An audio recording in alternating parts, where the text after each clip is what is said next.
Hebreos 10:35 y 36 vamos a leer ahora. Vamos a tratar de terminar este capítulo 10. Dice esta palabra: no perdáis vuestra confianza, que tiene grande galardón, porque es necesaria la paciencia para que, habiendo hecho la voluntad de Dios, obtengáis la promesa. Vemos acá la palabra como dice: no perdáis vuestra confianza. O sea, le está diciendo: no pierdan la fe, que esto va a tener paga, dice, esto va a tener resultado, tiene grande galardón, dice, porque os es necesaria la paciencia. Y la paciencia es larga espera. En ese tiempo, tenemos en el contexto que ellos venían esperando el tiempo del Mesías, el tiempo de la salvación. Y dice acá: para que, habiendo hecho la voluntad de Dios, obtengáis las promesas. Y vemos acá: obtengáis la promesa. ¿Y la promesa qué era? La promesa que ellos estaban esperando era la salvación misma. Entonces dice: no se desvíen ustedes. ¿Por qué? Porque va a tener paga esta fe. Recordemos que siempre está dividiendo dos tiempos, y acá le está haciendo énfasis por la figura de Jesucristo. Pero como los judíos, como decía, tenían por tardanza, dice, como muchos tienen por tardanza la venida del Cristo, eran los que estaban en incredulidad. En un momento, ¿qué pasa? Muchos se desalientan a causa de las persecuciones, a causa de las luchas, las pruebas, y bueno, la negación misma, ¿no? Porque había mucha controversia entre los judíos mismos y esa persecución. Por esa persecución misma muchos desfallecían, perdían la fe. Y como dice acá la palabra, es necesaria la paciencia para que, habiendo hecho la voluntad de Dios, que es tomar la cruz. Cuando decimos tomar la cruz, estamos diciendo creer en el sacrificio, que era el Cristo. Dice: obtengáis la promesa. Entonces, esa promesa de salvación que estaban esperando. Ahora esto nos lleva a Hebreos 9:15, porque vamos a hablar mucho de la salvación. Dice así la palabra, Hebreos 9:15: y por eso Él es mediador de un nuevo pacto, a fin de que, habiendo tenido lugar una muerte para la redención de las transgresiones que se cometieron bajo el primer pacto, los que han sido llamados reciban la esperanza de vida eterna. Vemos, esto ya lo hemos tocado en el capítulo 9, pero dice: Él es el mediador. O sea, Jesucristo es el que interviene, el que media entre Dios y el hombre, que hay un conflicto, hay una pelea, a causa del pecado, ¿no? De la naturaleza humana, una separación, una enemistad entre Dios y el hombre, a fin de que, habiendo tenido lugar una muerte para la redención de las transgresiones que se cometieron bajo el primer pacto. Vemos, la muerte se refiere justamente acá a Jesucristo. Y recordemos que en el capítulo 9, creo que lo tocamos esto, lo del testaferro, o el que tenía, digamos, el acta para dejar a sus herederos, después de muerto, porque dice: una vez que muere el que tiene la promesa, o el que va a dar la herencia, dice, entra justamente la herencia para los santos. Entonces es necesario que muera el testador, dice. Eso dice exactamente. Es necesario que muera el testador. Y cuando muere el testador, lo que sucede es que los que van a recibir el testamento justamente son los que reciben con esa muerte. Pero es necesario que haya muerte, dice en ese versículo que habíamos tocado en capítulo 9. Pero vos fíjate que dice esto. Dice: a fin de que, habiendo tenido una muerte para la redención, entonces era necesaria la muerte. Entonces, mediante la muerte nosotros recibimos herencia, dice, de las transgresiones que se cometieron bajo el primer pacto. El primer pacto es la ley, claramente eso nos está hablando. Los que han sido llamados reciban la promesa de la herencia eterna. Entonces, el Señor en ese tiempo lo llamaba bajo el pacto de la ley, con la palabra, ¿no? Entonces, de la manera que tenían que presentar los sacrificios, que tenía que ser sincero, pero tenía que presentar por las figuras. Y a través de la figura ellos demostraban su fe.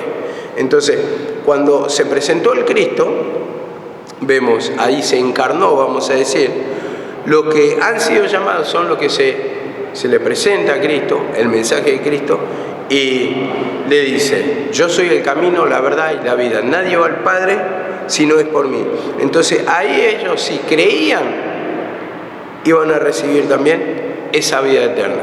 Lógicamente había un conflicto, como siempre digo, era un tiempo de turbulencia, un tiempo de revolución, un tiempo en que muchos lo negaron, en un tiempo que muchos persiguieron a los cristianos, y entonces los que han sido llamados reciban la vida eterna, como dice acá la palabra. Entonces, mediante la palabra Dios nos llama, y en su pacto en cuanto a la ley, por la figura siempre mostró el sacrificio de Cristo. Entonces tenían que demostrar su fe en el sacrificio por la figura, pero no solamente, como yo un día había enseñado, no solamente por la figura, porque la figura claramente muchos lo hacían, pero el corazón arrepentido, eso es lo que acepta a Dios, corazón contrito y humillado, tanto que iban a hacer esa figura, iban a practicar, pero tenían que ser con un corazón arrepentido para que lo tome por válido el Señor. Y si vemos una figura, aunque siempre se enseña de manera diferente, el sacrificio, por ejemplo, que presentó Caín y el que presentó a Abel, los dos fueron sacrificios en sí, pero el que tomó fue el de Abel, mostrando la figura del Cristo, el Cordero, que murió porque él le ofreció Cordero, en cambio el otro ofreció el fruto de la tierra. Pero tomémosle el valor que los dos son sacrificios en sí. Uno lo hace con corazón sincero y uno lo hace sin despojo de ese pecado. Había esa maldad, y como le dice el Señor: ¿por qué te enojas tanto? Con todo el pecado está a la puerta. Y vemos que ese pecado que estaba internamente se evidenció en el asesinato de su hermano. Vemos cómo saltó a florecer ese pecado de incredulidad o de enojo, el pecado retenido. Entonces esto es lo que el Señor nos enseña. En ese tiempo lo hacían con la figura, pero tenía que ser también con un corazón contrito y humillado para que sea acepto ese sacrificio. Por eso el Señor lo reprende también cuando dice: estoy hastiado de su fiesta, de luna y sus oraciones y todo, ¿no? ¿Por qué? ¿Por qué no lo toma? Porque no hay un corazón sincero. Entonces siempre pide arrepentimiento bajo los dos pactos, pero ahora ya tenemos la realidad. Y esta es la realidad en la que le iba a dar salvación a todos los judíos, tanto a los que murieron en el tiempo de la ley, que iban a recibir esa herencia, porque ellos en ese tiempo dormían, vamos a decir, no recibieron lo prometido, dice. Entonces, lo prometido vino después, y eso lo dice en Hebreos 11, que ya lo vamos a tocar. Estos murieron todos sin haber recibido lo prometido. Entonces, ellos dormían simplemente, pero cuando se presentó el Cristo, en ese tiempo, vemos que lo trasladó, le dio ese descanso a través de su muerte. Entonces, recibieron ese día de salvación, tuvieron esa comunión, lo despertaron. Los muertos en Cristo, como dice la palabra, resucitarán primero. Luego, nosotros lo que hemos quedado, dice la palabra. Entonces vemos que claramente dio salvación a todos los que venían haciendo ese pacto por figura, mostrando su fe en Jesucristo, podemos decir, aunque era por figura. Y dice así la palabra, simplemente una explicación para poder entender un poquito esto de lo que se trata ese primer pacto. Mateo 10:22 dice esto la palabra: y seréis odiados de todos por causa de mi nombre, pero el que perseverare hasta el fin, este será salvo. Vemos acá la palabra: seréis odiados por todos. Esto lo dijo Jesucristo, a causa de mi nombre, pero el que perseverare hasta el fin. ¿El fin que está hablando? Justamente de la crucifixión, porque el que perseverare hasta el fin, el que lucha hasta el fin, o el que cree hasta el fin, o sea, hasta que cuando se manifieste justamente la muerte y resurrección de Cristo, cuando se haga ese sacrificio, dice: este será salvo, este será salvo. Entonces va a recibir salvación. Entonces le está diciendo que no se apague esa fe. Mateo 10:22: el que perseverare hasta el fin, este será salvo. ¿Por qué? Porque había mucha persecución. Y como dice el versículo ese, por causa de la maldad de algunos, el amor de muchos se enfriará. Esa relación con Dios, esa comunión con Dios. Porque recordemos, el amor es un vínculo entre dos personas, entre Dios y el hombre. Entonces, se acababa esa confianza. ¿Por qué? Porque había mucha persecución. Y lógicamente, en nuestras persecuciones, ¿qué nos preguntamos? ¿Dónde está Dios? Entonces ahí está la incredulidad, cómo aflora la incredulidad, cómo salta en nosotros la incredulidad ese viejo hombre, en lugar de decir, clama a mí, yo te responderé. Porque esta es la condición, hermano, del ser humano cuando es hijo de Dios. Para esto mismo estamos puestos, para luchar, para combatir, para pelear contra Satanás, para no dar tregua, para no dejarnos intimidar, para no dejarnos esclavizar, para que no volvamos a la vida anterior. Entonces, acá tenemos que combatir en nuestra mente. Cuando Satanás te quiere hacer abandonar, te quiere hacer ceder, vos no tenés que, dice la palabra, retroceder. Entonces, resistí al diablo, dice la palabra, y el diablo huirá de vosotros. Entonces le resistimos nuestra mente. Cuando viene y nos predica con mentira, con desaliento, con abandono, con codicia, con lo que fuere, porque muchas veces no es simplemente el desaliento. Querés hacer tu vida, pero querés olvidarte de Dios. Entonces, ahí es cuando vos tenés que combatir, porque después vienen las consecuencias, al tiempo vienen los tormentos. Y casualmente encontré a un hermano que congregaba acá y me dijo su condición espiritual, que estaba apartado y que no puede dormir. Lo persiguen edificios. Cuando duerme, que parece que se le vienen todo encima. Edificios altos, y dice que no puede escapar, no puede correr, y dice que camina para atrás, pero todas las noches le pasa lo mismo. Bueno, esos son los tormentos, por cuanto uno se aparta del camino del Señor. Entonces, bueno, yo le daba la palabra, le aconsejaba que escuche la palabra del Señor, que vuelva a congregar, porque está sin comunión. Y al estar sin comunión, al estar apartado del Señor, son las cosas que nos van a esperar, porque conocemos la verdad. Y entonces, Satanás no va a dudar, hermano, en perseguirnos para matarnos. Entonces, nosotros lo que tenemos que tomar, como dice la palabra, la armadura, la espada del Espíritu, dice, el escudo, ¿no?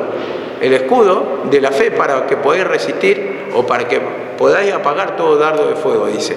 Entonces, a ver, cuando estamos hablando de esto, estamos hablando de instruirte en la palabra, estamos hablando de confesar el pecado, de discernir. Entonces, una dedicación, ¿para qué? Para que no tomen los espinos.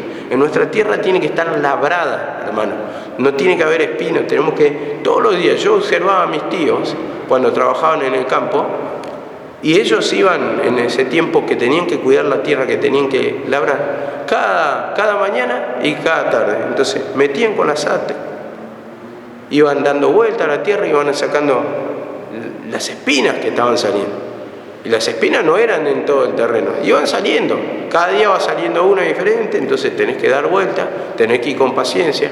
Hace 45 grados allá donde están. Entonces, dar vuelta a la tierra. Entonces, para sacar las malezas, porque las malezas son las que impiden después que crezca la planta, que haya resultados, que hayan los frutos. Entonces, esto puede arruinar la cosecha. Entonces, si nosotros también de la misma manera no limpiamos nuestra tierra, entonces no combatimos nuestra mente, de la misma manera van a crecer los espinos, y los espinos van a ser multitud, y cuando son multitud es más difícil limpiar. Entonces uno se desanima. Imagínate que nunca trabajaste, abandonaste 2 meses y de repente ve una multitud de espinos y vos te vas a querer entregar, volver a empezar. Eso es lo que cuesta, el volver a empezar. Uno se dice, no, ya pasó mucho tiempo, ¿vale la pena invertir? ¿Vale la pena empezar de cero otra vez? Entonces eso es lo que cuesta. Entonces Satanás, eso es lo que nos hace, ¿no? Confiarnos, nos hace decidir mal y después cuesta todo el doble. Por eso tenemos que combatir cada día. Es mejor tener un poquito nomás así de manifestaciones, pero combatir, que antes que tener una multitud o un ejército y no sabes por dónde empezar y te agarra desesperación. Dice así la palabra también. Romanos 2:7 dice, el cual pagará a cada uno conforme a sus obras, vida eterna a los que, perseverando en hacer el bien, buscan la gloria y honra e inmortalidad. Pero ira y enojo a los que son contenciosos y no obedecen a la verdad, al mensaje de Jesucristo. Esto está diciendo, sino que obedecen a la injusticia. Vemos acá la palabra, vida eterna a los que están perseverando, los que no dejan de confiar, como leímos al principio, dice, vida eterna van a tener. Entonces todo habla de salvación hasta ese tiempo, está dividiendo dos tiempos. Entonces, a ver, dice en 10:37, pasemos al 10:37 de Hebreo, así podemos terminar hoy. 10:37, 38 y 39, que son los últimos versículos. Porque aún un poquito, y el que ha de venir vendrá, y no tardará, mas el justo, ¿cómo dice?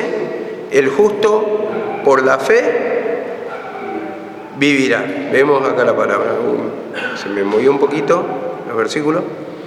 Dice, porque aún un poquito, dice un poquito de tiempo, y el que ha de venir vendrá, y no tardará. Ahora, ¿a quién se lo está diciendo?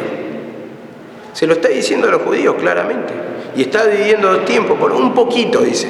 Y el que ha de venir vendrá. Dice, y no tardará. Entonces ahí es cuando nos preguntamos cómo muchos predican el por qué 2000 años. Y muchos aplican el versículo que está también escrito. Dice, un día es como 1000 años y 1000 años como un día. ¿No? Pero, ¿por qué le va a hablar así si está tan alejado? Y vemos que, por ejemplo, lo único que vemos, por ejemplo, desde el libro el último del Antiguo Testamento, que sería, creo que, Miqueas. ¿Cuál? El último, Malaquías, el último. Hasta la manifestación de Juan Bautista y después del Cristo, vemos 450 años de silencio, ¿no? O 400 años, uno dice. A ver, silencio. Después siempre Dios les habló. Ahora, ¿por qué? ¿Qué sentido tendría haber 2000 años de silencio? Y no sé a dónde sacan, supuestamente, porque van sacando cálculos. Entonces cada 2000 años sucedió algo muy grande. Pero no, hablaba más de seguido el Señor. No había tanto silencio, que hubo esos 450, que no hubo profecías de parte de Dios, o no hubo profeta, hasta que vino Juan Bautista. Ahora, dice así, un poquito y el que ha de venir vendrá y no tardará. Entonces se lo dicen esto a los judíos en ese tiempo, le dice que iban a recibir la salvación. El que ha de venir vendrá. Esa es la venida del Señor.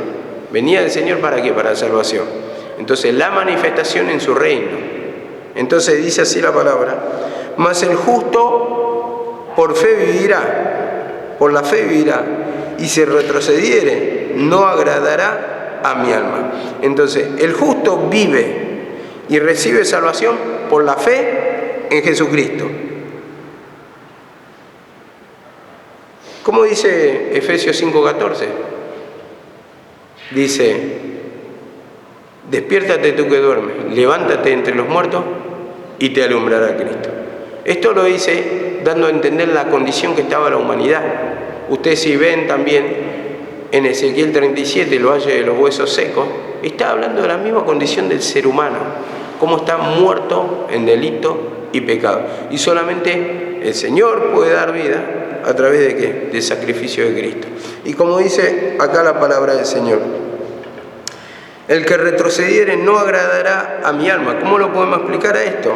Esto lo tocamos con la palabra, la otra vez, que hablaba, ninguno que pone la mano en el arado y se vuelve hacia atrás es digno de mí. Entonces, si vos estás trabajando por la causa de Jesucristo, no podés retroceder, no podés mirar hacia atrás, mirar siempre adelante, como dijo Pablo, dice, ciertamente olvidando lo que queda atrás, que lo dice por la ley, en Filipenses 3, 1 al 14, y extendiéndome, ¿a dónde? Hacia lo que está adelante, a la meta, dice, al premio de supremo llamamiento de Dios, superior llamamiento, que habla de la salvación, a la meta. Y como dice también en Hebreos 12, creo, dice, puesto los ojos en Jesús, el autor y consumador de la fe. Entonces, puesto los ojos. Y siempre tenemos por delante esa vista, y no la vista hacia atrás, hacia la ley, como ellos querían mirar a la ley, porque ellos tenían esa mirada en el templo siempre, pero ahora dice, en Jesucristo usted ponga, ya no ponga la mirada en el templo. Y en ese tiempo ustedes fíjense también cómo lo hacen los musulmanes, ¿de dónde miran? Hacia la Meca, ahí que está en Jerusalén. Entonces, siempre oraban ellos su oración mirando hacia el templo. Pero ahora tenemos que mirar a Jesucristo, porque la palabra dice que Él ya no habita en templo hecho de manos humanas, ¿no? Sino en nosotros mismos. ¿Que nosotros qué somos? Templo del Espíritu Santo, nuestra mente. Ahí habita el Señor. Ahí habita el Señor. Y eso tenemos que entender, que la confianza tiene que estar puesta en Jesús. En Jesús, no en una figura como lo hacía en ese tiempo. Y dice acá la palabra 39. Nosotros somos de los que no retroceden para perdición, sino los que tienen fe para preservación del alma. Entonces, la salvación directamente, esto es lo que está hablando. Nosotros somos de los que no retroceden. Esto nos lleva a Mateo 11:3. Mateo 11:1 al 3 dice esto la palabra. Cuando Jesús terminó de dar instrucciones a sus 12 apóstoles, se fue de allí a enseñar y a predicar en las ciudades de ellos. Y al oír Juan, esto lo había tocado Alejandra, al oír Juan en la cárcel los hechos de Cristo, le envió 2 de sus discípulos para preguntarle: ¿eres tú aquel que había de venir o esperaremos a otro? Vemos acá la palabra. Es el Salvador, el que había de venir. Entonces estaban preguntando: ¿vos sos el Mesías? ¿Vos sos nuestro Salvador, el que nos va a dar salvación? Vemos cómo se manifiesta en ese tiempo esa salvación, y eso es lo que estaban esperando, esa salvación, un poquito, y el que había de venir vendrá y no tardará. ¿Y cómo se relaciona? ¿Eres tú aquel que había de venir, o esperaremos a otro? Vemos cómo le está preguntando. Ese Salvador, esa puerta que nos iba a hacer entrar en la relación con el Padre. O sea, como judío me preguntaba yo, ¿no? Yo lógicamente no soy judío, pero en ese tiempo se preguntaría, sí, un judío. Y dice así la palabra, Filipenses 4:5, dice, Filipenses 4:5, vuestra bondad sea conocida por todos los hombres. El Señor está cerca, dice. El Señor está cerca. El Señor ya está. A eso es lo que voy. Está cerca, se está refiriendo, ya está. Recordemos que también, como lo enseñaba siempre mi mamá, en el idioma de hebreo, prácticamente no hay tiempos verbales. Yo estudiando una vez encontré que no manejan las vocales, entonces son todas consonantes. Y según vos, como le acomodés, podés traducirlo. Entonces, vemos que es muy complicado y cada uno va a acomodar según su entendimiento. Pero yo, tomando para facilitar el entendimiento de ustedes, siempre dividan 2 tiempos. Y al dividir 2 tiempos, justamente lo que va a pasar es esto, que vas a poder acomodar la palabra bien para saber si está hablando de un adelante o un hacia atrás. Entonces, vemos que también, si somos justos, Filipenses, por ejemplo, el libro, esto se escribió en griego, pero ¿quiénes los tradujeron? ¿Quiénes los tradujeron? Eran mismos judíos que tradujeron todo el Antiguo Testamento hacia el Nuevo. Pero cuando escribe la carta a Pablo, vemos que siempre está apuntando, aunque lo escribe o se escribe en griego esto, lo está apuntando ¿a qué? Hacia 2 tiempos, para adelante y para atrás. Y cuando entendemos eso, que no va a haber otro tiempo, otro pacto, que ese es el pacto, cuando dice pacto eterno, ¿qué está diciendo? Es un pacto que siempre va a estar vigente, no va a haber otro, no va a haber otro. La palabra también dice, cielo y tierra pasará, mas mi palabra no pasará. Está diciendo que es eterna su palabra y que se va a regir a través de la palabra, como decía, el juicio, dice, de los muertos, dice, vi adelante mío, los muertos grandes y pequeños, dice, y fueron abiertos los libros.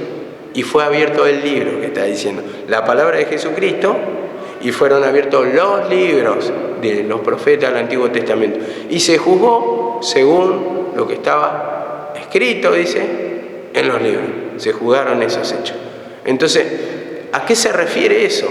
Que justamente esta palabra de Jesucristo que muestra en el Antiguo Testamento todas las figuras que está hablando de él, y muestra en el Antiguo Testamento ya, en el Nuevo Testamento ya el Cristo revelado. Entonces, ¿qué está mostrando ahí? Que esta palabra no va a pasar, que va a ser eterna, y entonces no va a haber otro pacto, otro acontecimiento, sino que todo se va a regir eternamente a través de esta palabra del Cristo. Entonces ahí tenemos el juicio, la salvación, ahí tenemos nuestra liberación. Y dice, hay mucho que enseñar igualmente esto, dice Hebreos 10:25, dice esto: no dejando de congregarnos, como algunos tienen por costumbre, sino exhortándonos unos a otros, y mucho más cuando, dice, al ver que aquel día se acerca. Dice, no dejando de congregarnos. ¿A quién le dice? A los hebreos, ¿no? Como algunos tienen por costumbre, dice, que ya lo enseñamos el porqué. Mucho más al ver que aquel día se acerca. ¿Cuál era el beneficio que le diga esto Pablo? Si iban a morir todos, supuestamente se manifiesta 2000 años después. Y acá le dice, mucho más al ver que aquel día se acerca. Entonces no había un beneficio en sí, estaba dividiendo simplemente dos tiempos, porque este tiempo ya se manifestó. Entonces, la traducción tendría que decir, mucho más al ver que el día ya está presente. El día ya está entre nosotros. Entonces, pero como los hebreos tenían mucho de esa incredulidad, entonces le va manifestando así, a través del lenguaje de la ley le va hablando Pablo para poder ver si pueden o si creen, para que dejen el pacto de la ley y para que crean totalmente en Jesucristo. Porque ellos practicaban la figura, entonces se tenían que despojar y ellos se tenían que destetar de la ley y tenía que ser su confianza a la madurez, dice, a la madurez, a la estatura, dice, de un varón perfecto. Entonces mostraron la confianza a través desde el despojo totalmente de las maneras antiguas en la ley y tenían una forma nueva. Entonces eso es lo que costaba porque tenían una práctica. Entonces lo nuevo será que nos va a dar salvación. Entonces de a poco iban dando ese paso de transición. Sí confío en Cristo, pero también todavía tengo las formas antiguas que habla de la incredulidad. Entonces se tenían que ir despojando y a medida que se les iba abriendo la mente, la cabeza, le iba revelando el Señor, iban despojándose de a poco. Entonces por eso hablamos mucho en este tiempo de los bautismos, de la Santa Cena, que hablamos un poquito solamente, de la imposición de manos, que estamos hablando mucho, pero eso es lo que por naturaleza uno trae. Yo no me puedo enojar con la gente que impone las manos, porque si eso le tiene que abrir la cabeza al Señor, uno puede enseñar, uno puede exhortar, pero después está más allá en cada uno trabajar el pecado de incredulidad para que cada día se vayan despojando. Y esto lo reprendimos mucho a los instrumentos, más que a la gente nueva, que no tiene nada que ver, porque ellos tienen que ser instruidos, tienen que ser revelados también, pero cuando está la palabra presente para el instrumento de Dios, entonces ellos se tienen que ir despojando para que vean o para que puedan entender que eso es confianza al tiempo de la ley. Esa clase de atención, esa clase, bueno, las astucias que pone Satanás, artimañas para que toda la vida está diciendo lo mismo. Van a pasar 10 años si no te despojas, 20 años y vas a morir imponiendo manos. Y no vas a enseñar esta parte. ¿Por qué? Porque no hay un trabajar el pecado. Entonces, ahí se ve que no hay una totalidad en el sentido de confianza, fe plena. Y uno, por naturaleza, yo lo puedo decir, yo no practico esto, pero ¿qué pasa? Igual internamente está, porque tengo que trabajar eso. Tengo que trabajar para ser justo, ¿no? Porque uno no es crecido totalmente, uno de alguna manera trae esa confusión, por tradición hemos sido enseñados, entonces la levadura está, la levadura de los fariseos está en nosotros. Por más que decimos, no, yo no tengo confianza, solamente con una atención demostramos así el cariño, el interés por la persona. El interés solamente, ¿sabés cuándo se demuestra el interés? Cuando vos le predicas la verdad. Ahí está interesada para que sea libre, para que vaya al conocimiento, para que se humille esa persona y no esté atada 10 años. Por más que vos le mostrás el interés, le orás 10 años y eso va a impedir que se humille. Que se humille. El verdadero interés por la persona es decirle, mira, esto, yo te hago imposición de mano ahora, pero después tal vez ya no, el Señor no va a permitir y ya no te vas a libertar. Entonces empezá a practicar la humillación, porque ahí no hay ninguna liberación si vos mismo no te arrepentís. Porque para que opere el poder de Cristo vos tenés que arrepentir de esa figura y vos tenés que combatir contra Satanás, no yo. Vos tenés, cada uno llevará su propia carga, dice la palabra. Entonces le está enseñando la verdad y ese es el verdadero interés. Una persona que no se instruye o que no discierne y que no enseña esto y no le importa enseñar, es una persona que no tiene interés, por más que le imponga las manos. Mentira, ¿por qué? Porque esa persona va a estar siempre atada. Y ese es un gran engaño del enemigo. Nosotros tenemos que discernir eso, nosotros tenemos que trabajar eso para mostrar el verdadero interés. Y sería bueno que todos crezcan, que todos se liberten, que todos oren y que se llenen de la presencia del Señor. Porque ¿qué pasa? Ahora, y después cuando están dando la palabra, vos lo ves todo apático, todo duro, todo endurecido, todo atado por el pecado. Entonces, ¿de qué sirvió, hermano? ¿De qué sirvió? No sirve eso. Entonces, esto tenemos que enseñar. Y dice así la palabra también. Segunda de Pedro 3:9. Hay tantos versículos, pero segunda de Pedro 3:9 dice así la palabra.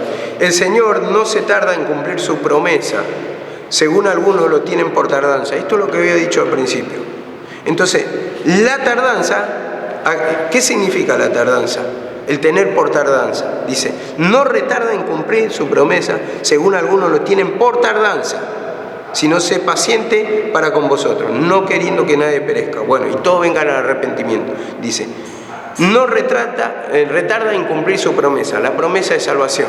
Dice, dice, según algunos tienen por tardanza. ¿Qué es la tardanza? La tardanza es la misma incredulidad que tuvieron muchos judíos, de la línea de los fariseos, saduceos. A ver, ¿por qué lo tenían por tardanza? ¿Por qué? Porque dijeron, no, este no es el Cristo, este no es un impostor, vamos a esperar. Y siguieron esperando, entonces lo tenían por tardanza, que ese no era el Cristo, todavía no viene, ese es un impostor, no le crean. Eso es lo que hablaron de Jesucristo. Este es un blasfemo, este no es hijo de Dios, este tiene demonios, tiene Belcebú obra en él. Eso es lo que dijeron, entonces lo tenían por tardanza. Y la tardanza significaba la incredulidad de los judíos, de muchos, al Cristo que era el Salvador. Ahora, dice, bueno, esto lo voy a pasar por alto, pero porque es mucho para explicar. Bueno, lo voy a leer, por ahí no sirve. Pero nosotros esperamos sus promesas, dice, cielo nuevo y tierra nueva, en los cuales mora la justicia. Dice, esperamos su promesa, cielo nuevo y tierra nueva. Vemos acá la palabra. ¿Vos qué estás esperando? Entonces esto en un lenguaje figurado, cielo nuevo, tierra nueva. Entonces se refiere al que el cielo viejo y tierra vieja ya pasaron. Entonces está hablando de un estado espiritual de salvación. Y como dice acá la palabra, por lo cual, estando en espera de estas cosas, procurad con diligencia ser hallado por él sin mancha, dice. Y dice, y tened entendido, esta es la parte que quiero tocar, que la paciencia de nuestro Señor es para salvación, que la espera de nuestro Señor es para salvación, que pacientemente, como están esperando esa larga espera, que muchas veces los impacienta, es para salvación. Sigan esperando, esto lo dice. Como también nuestro amado hermano Pablo, según la sabiduría que le ha sido dada, os ha escrito. Esto es lo que reconoce Pedro. Según la sabiduría que le ha sido dada, dice, os ha escrito, porque Pablo habla ¿de qué? De salvación. Y como dice, en casi todas sus epístolas, hablando de ellas, de estas cosas, dice, entre las cuales hay muchas, dice, hay algunas difíciles de entender, las cuales los indoctos, dicen, los no conocedores e inconstantes tuercen, como también las otras escrituras para su propia perdición. ¿Y cuáles eran las otras escrituras? El Antiguo Testamento torcían el sentido, entonces desviaban del sacrificio de Cristo, entonces torcían tanto la palabra del Nuevo Testamento, la de Cristo, como las otras escrituras, la del Antiguo Testamento, porque ponían su fe en la figura, entonces ya estaban torciendo el sentido, cuando en esa figura le están diciendo, poné la fe en el sacrificio de Cristo para salvación. Esto es lo que le está hablando. Y dice acá también,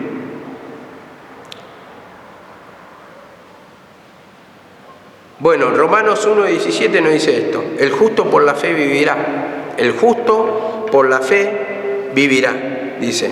Porque en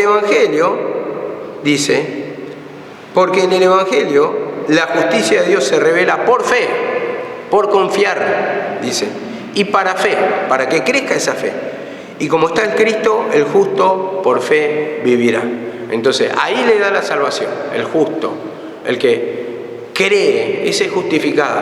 Entonces, cuando se presentó el mensaje de Cristo, uno tenía que creer para que reciba esa vida eterna. Entonces es justificado, entonces le da vida. Yo os doy vida, dice el Señor.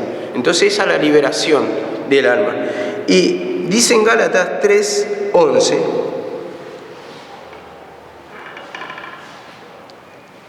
dice esto: y que nadie es justificado ante Dios por la ley, es evidente, porque el justo por la fe vive. Por la fe vive. Es evidente que por la ley. Es evidente. Y bueno, vamos a la imposición de manos otra vez. Es evidente que ya no se van a libertar por eso. El mensaje ya ha sido dado, el mensaje se predicó. Le va a servir a alguno, pero ¿por qué? Por el arrepentimiento. O sea, pero ¿cómo yo me liberto? Sí, te estás libertando por el arrepentimiento cuando te imponen las manos. Pero si vos ponés la fe en eso, vos estás esperando que alguien venga a orarte. ¿Por qué nadie me ora? No. Como me dijo una hermana, me enojé porque nadie me venía a orar. Pero después, ¿sabes lo que me enseñó el Señor? Eso me hizo orar, me hizo clamar, me hizo arrepentirme. Busqué sola. No esperé la imposición de manos. ¿Y qué pasó? Me liberté yo, ahora yo peleo. Ahora yo peleo. Y eso es los pasos que el creyente tiene que dar. El cristiano tiene que dar, que uno tiene que combatir personalmente contra Satanás. En nuestra mente, ahí pidiendo perdón. Porque si vos ponés la fe en que otra persona venga, entonces simplemente estás poniendo la fe en la figura. O un seguidor de hombre, vamos a llamarle. Entonces, si viene tu instrumento preferido, que alguna vez te puso la mano y te hizo bien, es fe todavía en la figura.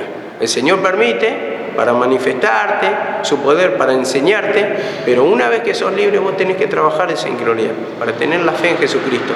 No puede ser que estés medio muerto y vos estás esperando que otra persona venga a imponerte las manos ahí para ser libertado. Y si no está esa persona, ¿qué vas a hacer? ¿Te vas a dejar morir?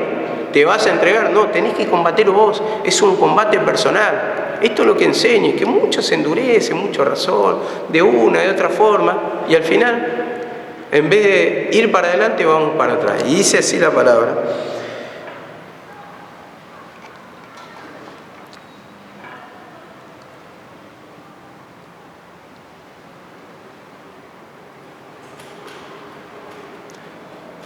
Con respecto al versículo 39, ¿quién me lee el versículo 39? ¿Qué dice?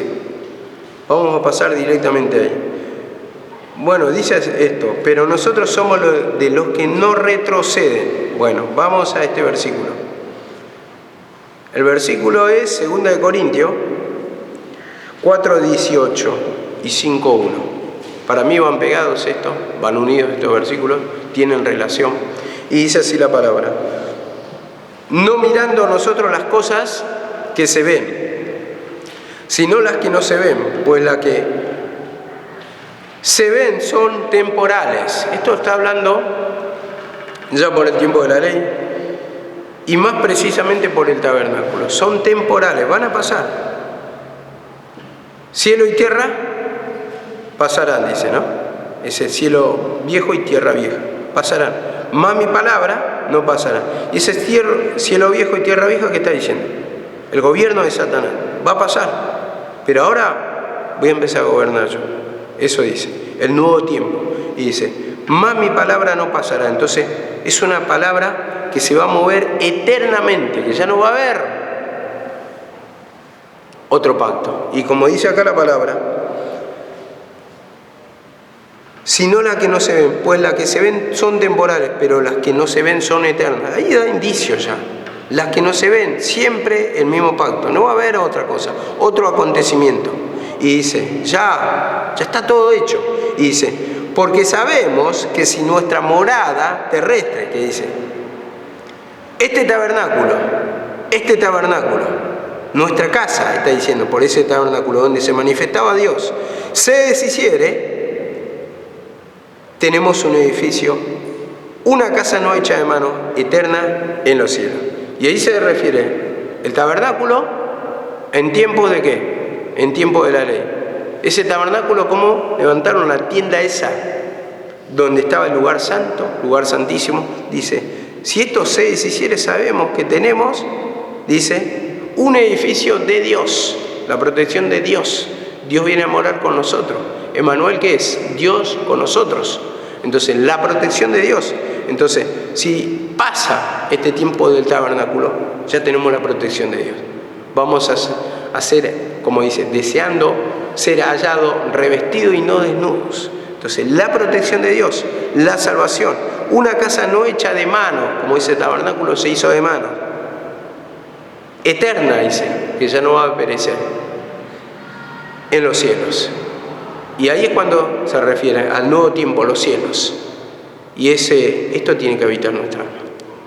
Eso es lo que tiene que reinar, la palabra de Dios, pero revelada, que se te revele la amplitud, que vayas avanzando en el conocimiento, que se te vaya abriendo, que te vaya acomodando lo espiritual. A la gente que es espiritual, vos no podés tener revelación alguna si no tenés dedicación al estudio de la palabra, leyendo lo cual podéis entender, dijo Pablo, cuál es mi conocimiento en Cristo. No es simplemente agarrar, tirar, como cuando haces la comida. Cuando querés hacer una ensalada, tirás unos tomates, tirás lechuga, te pones un poquito así, aceite y sal, y ahí tenemos la comida. No es eso. Es profundo. Ustedes saben, y los que son cocineros, la comida más elaborada es la más rica, ¿no? Porque se le dedica tiempo. La comida a fuego lento es la más rica, porque se le dedica tiempo. Entonces, van entrando los condimentos. No es una comida arrebatada, desabrida. Ustedes saben cuando hacen asado. El asado arrebatado es quemado por fuera y crudo por dentro. Y tiene que ser todo a fuego lento para que sea rico, para que sea sabroso. Y toma tiempo. Y eso es lo que uno no quiere invertir los tiempos en esto. Tenemos que invertirlo. Tenemos que invertirlo. La comunión, y el Señor nos habla. Y dice así la palabra. Finalmente, Filipenses 3, 13 y 14. A ver, Filipenses, sí, da el tiempo. 3, 13 y 14. Hermanos, yo mismo no pretendo haberlo ya alcanzado, pero una cosa hago, olvidando ciertamente lo que queda atrás y extendiéndome a lo que está adelante. Prosigo a la meta, al premio del supremo llamamiento de Dios que está en Cristo Jesús, en su crucifixión, en su pacto, en su derramamiento de la sangre. Entonces, supremo llamamiento. Dios nos llama al arrepentimiento. ¿Para qué? Para darnos la promesa de salvación, que está en Cristo Jesús. Esto es lo que está diciendo acá, en resumidas palabras. Dice, olvidándome ciertamente lo que queda atrás, que habla del pacto de la ley. Y él lo habla al principio. En cuanto a la ley, dice, yo aventajaba mucho. Hebreo de hebreo, en cuanto a la ley fariseo, circuncidado al 8º día de la tribu de... Y bueno, empieza a sacar todos sus pergaminos en sí. Dice, pero ¿cuántas cosas eran ganancia para mí? Y esas eran ganancias para él. Las he estimado y las tengo por basura, con tal de ganar a Cristo Jesús, la salvación. Y esto es lo que valoraba Pablo y lo que hace énfasis de la salvación. Y da a entender, en casi como dice Pedro, en todas sus epístolas, pero uno no lo puede comprender, parece un lenguaje, un chino básico. ¿Qué está hablando de esto? ¿Esto de qué habla? La meta y esto. Bueno, está hablando de la salvación. Esa era la meta de los judíos, lo que estaban esperando, la meta para llegar a la presencia del Señor, donde querían morar ellos, donde está el descanso del alma. Ya no eran peregrinos, como extranjeros y peregrinos, dice, que os abstengáis de los deseos, dice, carnales, que batallan contra el alma, ¿no? Algo así dice. Entonces, ellos venían caminando y simplemente en la ley. ¿Y a dónde querían llegar? a sentarte en el trono de Dios, la salvación. Ahí descansar, morar eternamente en las moradas eternas, en las moradas celestiales, como dice la palabra, y ahí estaba su descanso, ahí estaba la salvación. Amén. Que Dios los bendiga.